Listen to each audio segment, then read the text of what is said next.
En horas de la madrugada, la prensa mundial ha sido sacudida por la noticia de que la Academia Sueca ha otorgado el Premio Nobel de la Paz a la activista pro-yanqui María Corina Machado, una directa colaboradora del imperialismo, agente objetiva de la CIA y quien ha hecho carrera política demandando la invasión norteamericana en contra del pueblo y de la República de Venezuela.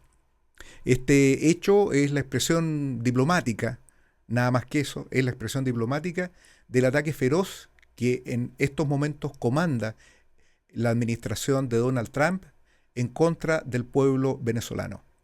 Esta se ha manifestado expresamente en estos ataques a lanchas que supuestamente serían expresivas de un fenómeno de narcotráfico y al mismo tiempo revelan una disposición inequívoca de navíos y de fuerza militar, más de 6.500 hombres desplegados en las costas de Venezuela con la amenaza de una invasión. El verdadero objetivo, los más de 3.000 millones de galones de petróleo que necesita el aparato productivo norteamericano en su fase de decadencia, como se observa en todo el accionar político de Estados Unidos.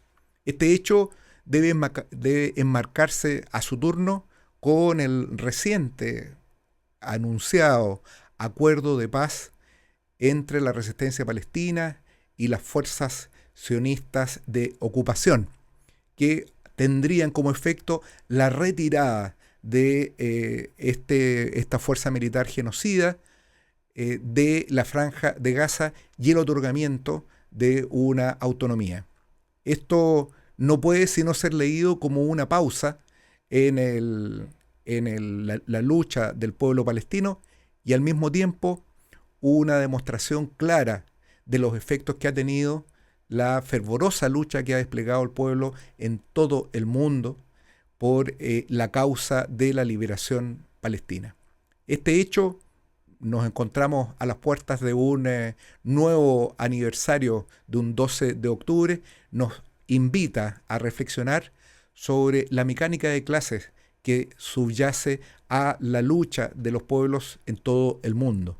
Y esto de manera particular en Chile, en que el proceso electoral pareciera ensombrecer las luchas reales de nuestro pueblo. Por este motivo, estamos hoy día en un primer capítulo de este ciclo de Contra la Corriente, entrevistando al compañero Ernesto Yaitul, vocero, huerquén y militante de la coordinadora Arauco Mayeco. Soy Gustavo Burgos y esto es Contra la Corriente.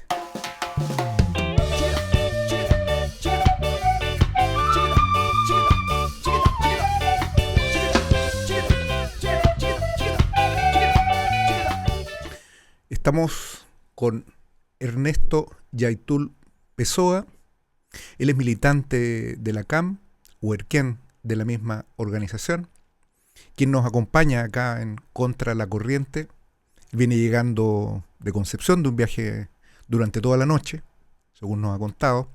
Y una primera pregunta que queremos hacerte, Ernesto, tiene que ver con tu experiencia de 2 años en prisión preventiva en el marco del proceso llamado Juicio Punta Arenas, llevado en el Tribunal Oral de Los Ángeles, que terminó después de un recurso de nulidad intermedio en una absolución para ti y otros compañeros que estuvieron sometidos a ese proceso persecutorio. Y también al mismo tiempo aprovechar este momento para que nos cuentes cuál es la situación de Héctor Yaitul, tu padre, quien se encuentra condenado por un proceso de ley de seguridad interior del Estado a 23 años, un hecho que ensombrece nuestro ordenamiento jurídico y la democracia en el país como precisamente por tratarse de delitos de opinión. ¿Cómo estás viviendo este momento después de tu liberación en esto? Bueno, primero que nada, buenos días. Agradecer también la disposición o la oportunidad de darnos también la palabra. Como dice usted, soy hoy en día, bueno, militante y desde cierto tiempo a la fecha también hago de huerquén. Claro, yo llevo ya aproximadamente un año, 3 meses, un año, 4 meses más o menos en libertad. Fue en junio eso. Claro, el Mm. 27 de junio del 2024 nosotros fuimos absueltos y salimos de la cárcel. Junto a otros tres peñas que estamos en la misma causa. Claro, nosotros fuimos detenidos el 21 a fines del mes de agosto, 27 creo. Fuimos detenidos por lo que se denomina este caso Punta Arenas, que era la supuesta comisión de el delito de incendio en contra de camión y también del delito de homicidio frustrado. Esto sería o correspondería en contra de los camioneros. Claro. Bueno, desde el principio nosotros planteamos que tenía que ver con una persecución política, toda vez que correspondía a una investigación llevada a cabo por una fuerza conjunta de la PDI creada con el único objetivo de perseguir a la coordinadora Arauco Mayeco, que se llama la Fuerza de Tarea Macrozona Sur, que es una fuerza especializada que tiene la VIP interregional y que eh, tenía como por propósito perseguir a la organización. Ujú. Fuimos detenidos en esa fecha y estuvimos en prisión preventiva hasta el primer juicio. Bueno, nosotros siempre denunciamos y expresamos que era una situación o un encarcelamiento carente de pruebas. No existía ningún tipo de vinculación que nos situara o por el cual nos pudieran culpar del delito cometido, más allá de nuestra participación dentro del movimiento autonomista mapuche. Ese era el grueso de la prueba, por decirlo de cierta manera. Y la georreferenciación de los celulares, que Claro, parece ser, ¿no? la georreferenciación pasaría a haber sido su prueba maestra, por decirlo de cierta manera, que nos podría situar en el lugar de los hechos. Que de todas maneras nunca pudo ser certera, por decirlo de cierta manera, nunca pudo responder más allá de una triangulación de antenas que Ujú. marca una determinada cantidad de kilómetros a la redonda, que en este caso serían como 15, 20 kilómetros a la redonda, supuestamente del lugar de los hechos. Bueno, como le digo, en primera instancia nosotros fuimos condenados por el Tribunal Oral en lo Penal de Los Ángeles a 16 años y medio de prisión. Todo esto, como dijimos nosotros, carente de todo tipo de pruebas, de testigos, con distintos tipos de irregularidades. Por ejemplo, lo que decía o guarda relación con sangre encontrada dentro de los camiones que no fueron siniestrados y que finalmente no corresponde a ninguno de nosotros, que era prueba exculpatoria. Y también la manipulación de ciertos elementos también relacionados con esto de la georreferencia, que se le había mandado en ese tiempo a hacer a una empresa que se llama Incovech, que era también la prueba, como le digo, la prueba maestra con la que supuestamente nos tenían que condenar. Posterior a eso, nosotros hicimos una huelga de hambre exigiendo la nulidad del juicio, apelando a la resolución dictada por el Tribunal Oral en lo Penal de Los Ángeles. Y tras estar prácticamente 90, un poco más de días de huelga de hambre, se anula el juicio, se anula el primer juicio por orden del tribunal, o sea, de De la la Corte de Corte. Apelaciones, argumentando que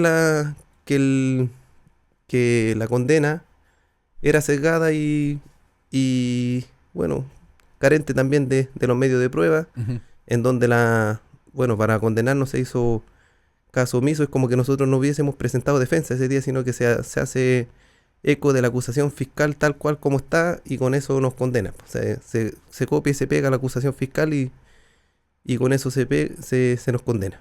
Finalmente luego vamos a otro juicio y terminamos siendo absueltos por el mismo Tribunal Oral en lo Penal de Los Ángeles, quedando absuelto de esas causas como siempre tuvo que haber sido, porque no existía ningún tipo de prueba, no existía ningún tipo de testigo, nada que nos pudiera situar en el sitio del suceso.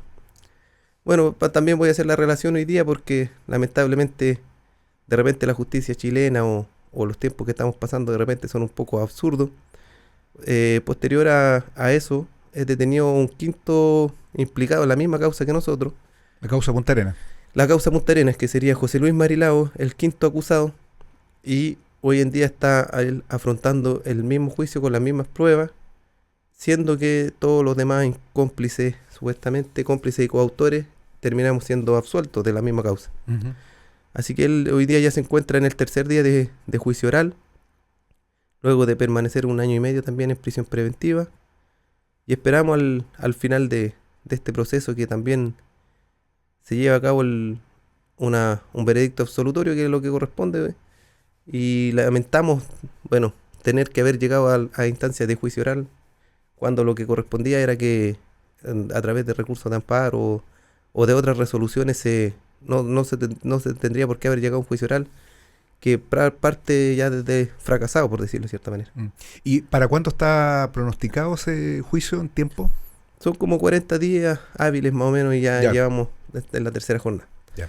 Abarcando lo que usted dice de la segunda pregunta, el segundo punto. Mi padre se encuentra hoy detenido en el complejo penitenciario Bío Bío. Héctor Yaitul. Héctor Yaitul, sí.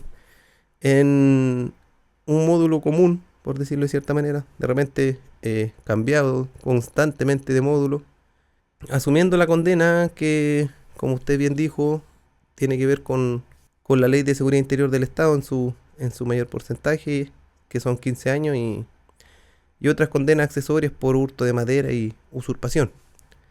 Es una condena completamente política, una condena arbitraria, que guarda relación con ciertos discursos que ha dicho o que mi padre refirió en algún momento, y que guardan relación con nada más ni nada menos que la reivindicación mapuche y la reivindicación política de nuestra lucha. En su calidad de huerquén, él fue mandatado para dar ciertas declaraciones que para el Poder Ejecutivo, en ese tiempo bajo la querella del gobierno de Sebastián Piñera y luego ampliada con el gobierno de Gabriel Boric, corresponderían a incitación al odio y al ordenamiento jurídico delitos de opinión. Delitos de opinión, claro. Claro.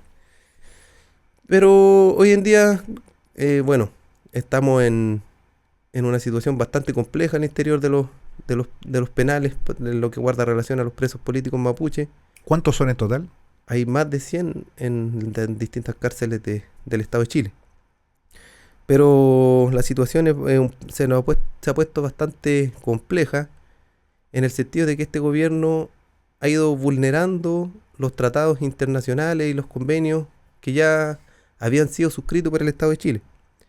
La intención de este gobierno, de Gabriel Boric, es terminar con los módulos de comuneros mapuche, es decir, que no exista un respeto mínimo a nuestra condición mapuche, a nuestra condición de un pueblo aparte y a nuestra condición de presos políticos mapuche.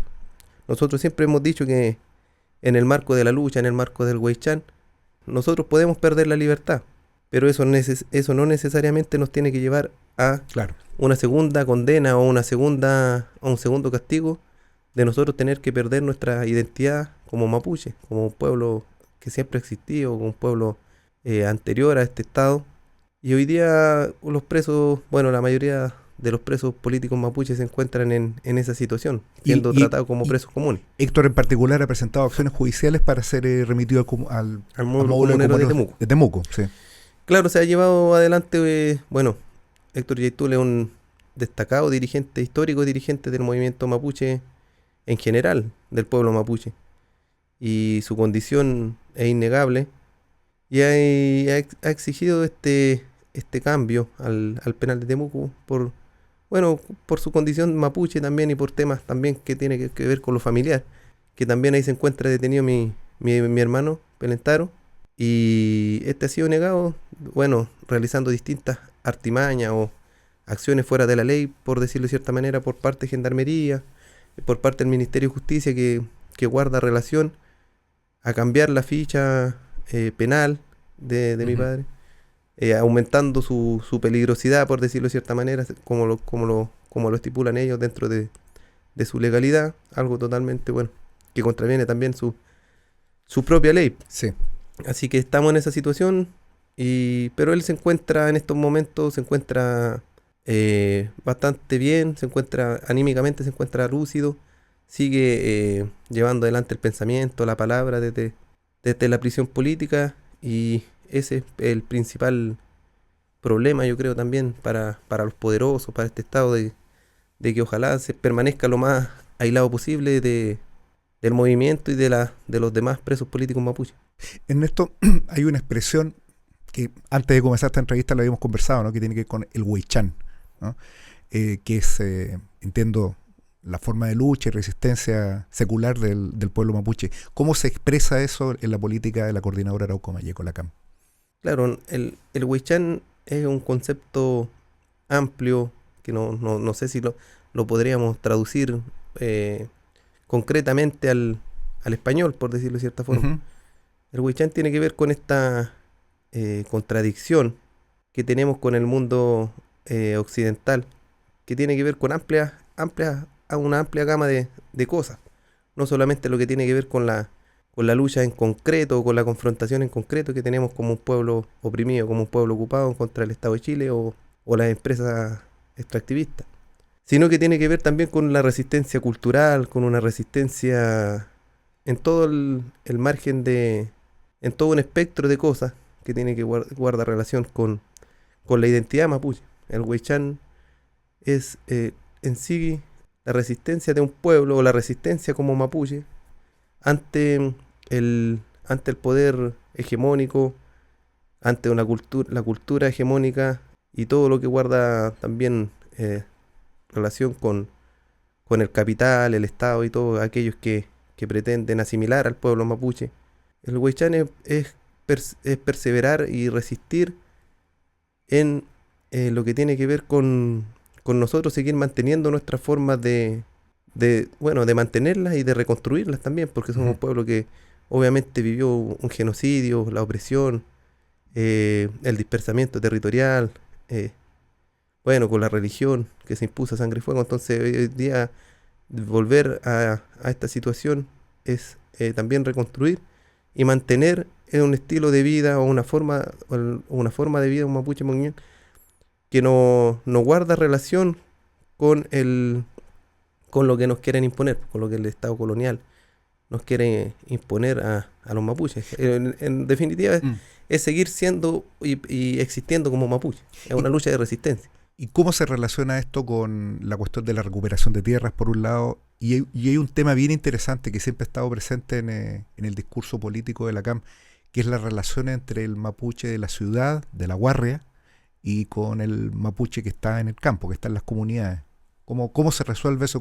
¿Qué tiene que ver con la recuperación de las tierras, ¿no? Que es lo que normalmente aparece en el discurso político? Claro, es que la recuperación territorial es la esencia o el punto base material, podría decirse en otra expresión, del movimiento mapuche, o de la recuperación y de la reconstrucción de un pueblo.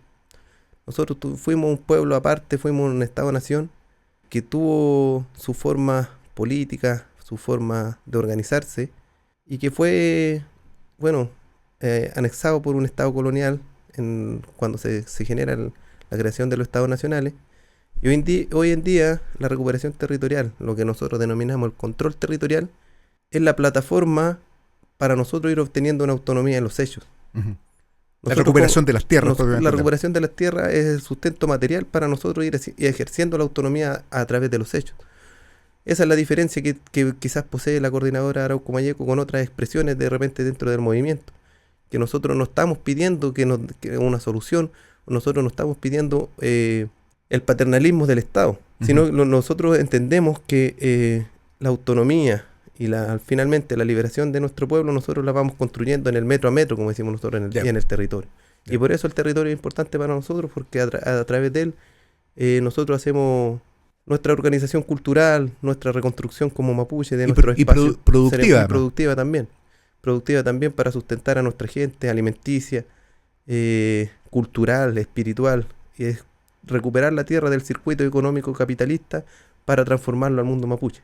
Ernesto, el Wallmapu, llamado por los medios del régimen la macrozona de la Araucanía, lleva más de 4 años bajo ocupación militar, estado de excepción constitucional, que ya es como contraintuitivo, ya no es excepción, sino que es como estado general de ocupación militar.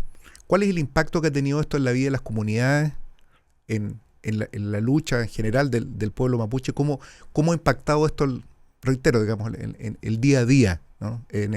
Porque esto es algo que normalmente se presenta en los medios, en todos los medios oficiales, como que se ha ordenado la vida en el Gualmapu, se ha puesto fin al terrorismo y todo ese tipo de discurso contra insurgentes que ha estado inoculado principalmente en el último periodo por este gobierno, e inclusive la candidata del oficialismo ya anunció, Janet Jara, de que de ganar ella las elecciones seguiría, ella empleó la expresión de que no desescalaría el estado de excepción constitucional.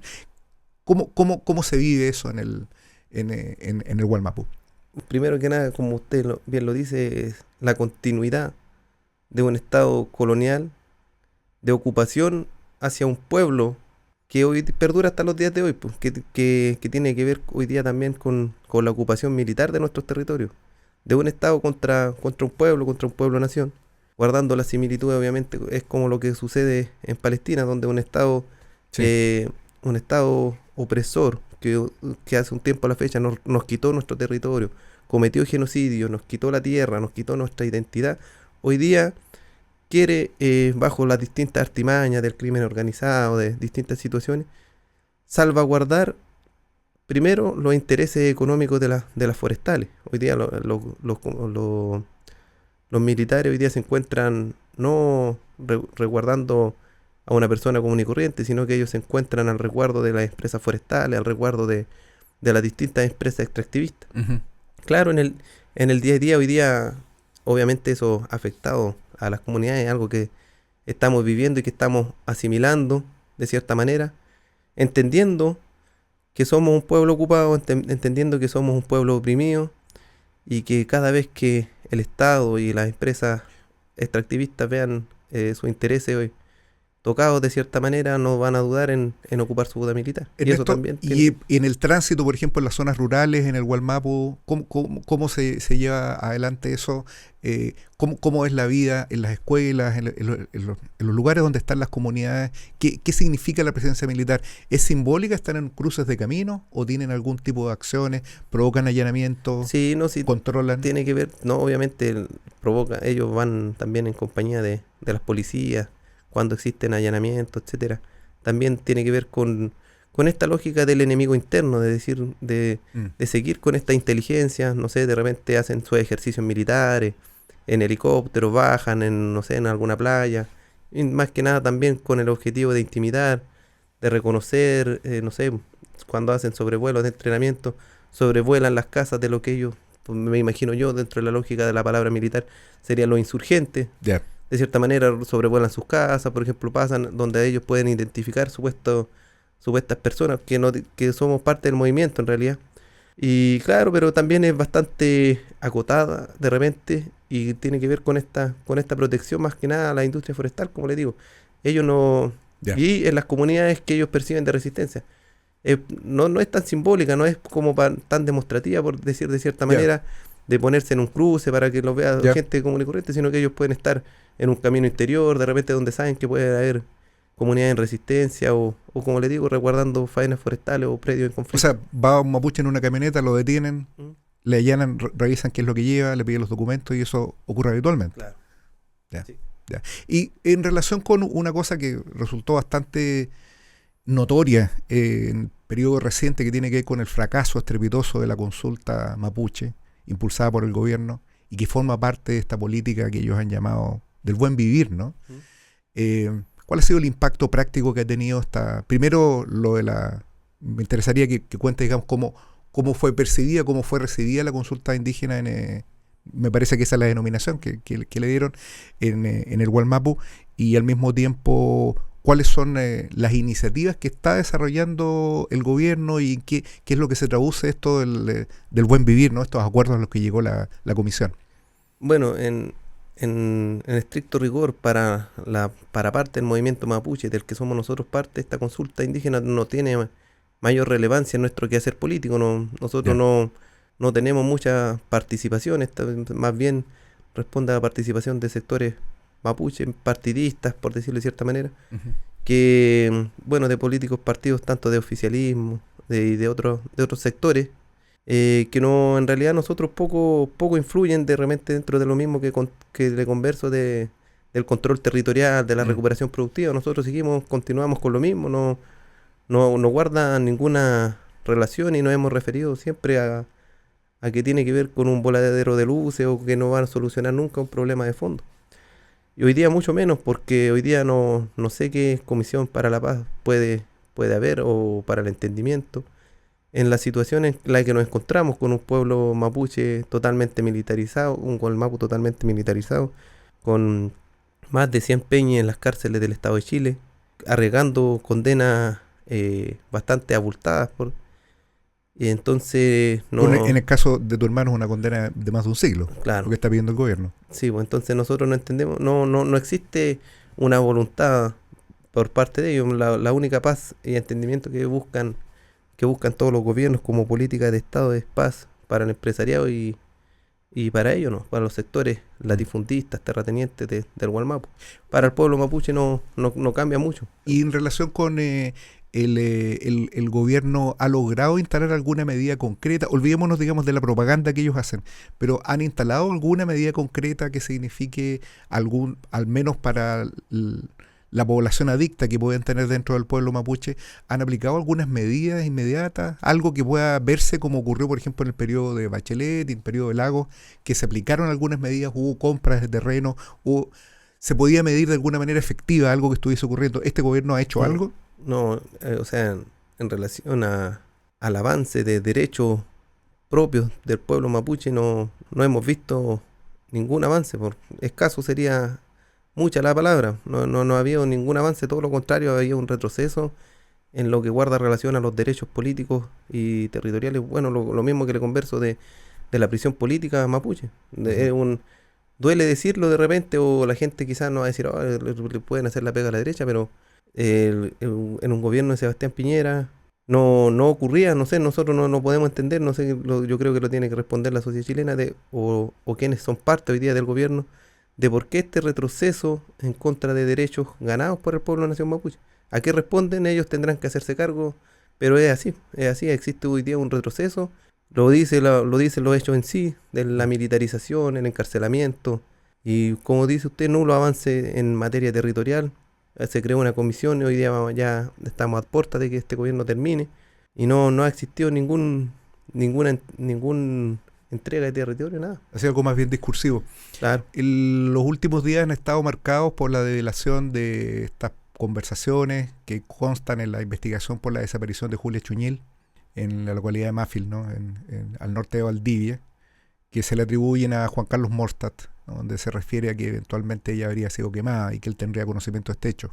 Esto provocó una protesta generalizada acá en Santiago, en Valparaíso, en distintas ciudades, en el sur también, de indignación frente a este hecho. Estamos a las puertas de un nuevo aniversario del inicio de la ocupación de América por el capital europeo, ¿no? Lo que se llamaba antes el descubrimiento de América, ¿no? Eh, ¿Cómo ves tú y cuál es la convocatoria que hacen ustedes a partir de estos hechos, ¿no? Que son bastante fuertes y que están signando la identidad y el papel que le cae al pueblo mapuche en el conflicto social en general hoy día en el país? ¿Cuál es la convocatoria que hacen ustedes frente a estas cuestiones, lo de Julia Chuñil y una serie de hechos como los que has ido mencionando en este rato? Claro, nosotros más que nada, bueno, también en relación a ese caso, pero también en general vemos que el trato al mapuche, el trato a nuestro pueblo, a nuestra nación, históricamente ha sido igual. Ujú. No es algo que venga a surgir hoy día por esta situación, sino que se genera día tras día porque estamos bajo la ocupación de un Estado colonial que también se subyuga al imperialismo y que de todas maneras, bueno, que su lógica es eminentemente racista. Nosotros para este Estado, y como lo son los pueblos oprimidos en el mundo, somos razas inferiores, por decirlo de cierta manera, y a las que no le queda otra opción que asimilarse o aceptar las reglas del juego que nos pone el opresor o desaparecer. Ujú. Entonces, la situación nosotros la entendemos que es de esa manera, es una situación compleja. Hoy día lo vemos en el cotidiano, no solamente, obviamente, ante como usted dice, la horrorosa situación que ocurre. Así ha pasado un sinfín de veces y sigue ocurriendo en el cotidiano, con el trato hacia nuestra gente, con el desprecio hacia nuestra gente. Entonces, nosotros no tenemos o no vemos más alternativa que continuar en la resistencia, ¿no? Muy bien. Bueno, entendemos que nos has contado de que hay actividades. Tú vas a estar ahora en la zona central en Santiago, en Valparaíso también, por ahí supe. Va a haber actividades en las cuales vas a participar y bueno, te agradecemos el haber aceptado la invitación de Contra la Corriente de nuestro programa. Y bueno, si quieres hacer alguna convocatoria específica, algún llamado, algo que te parezca que se te quedó en el tintero. No, en realidad no. Primero, o sea, agradecer también esta instancia, porque siempre es bueno que nosotros tengamos hoy día un poco la palabra que nos es negada y que están perseguidas de repente, a través de distintas maneras. Como le digo, hoy día de repente que nosotros nos manifestemos, que nosotros digamos algo, nos convierte en un blanco. Mi padre está pagando por eso. Más que nada, reafirmar el compromiso, al del pueblo nación mapuche, de seguir resistiendo, independiente de los avances que pueda tener el Estado de Chile y también el empresariado, el poder político, el poder en general. Que esta resistencia continúe, y que hacer un llamado también a la gente, no solo de repente a participar de acciones esporádicas o por momentos, sino que hacer parte de este movimiento, hacer parte de esta lucha día tras día, y el acompañamiento también de los familiares y también de los presos, o de la gente que hoy día se mantiene en resistencia. Eso más que nada. Muchas gracias, Ernesto. Gracias también a nuestros televidentes. Ha sido una entrevista muy importante, muy trascendente, ¿no?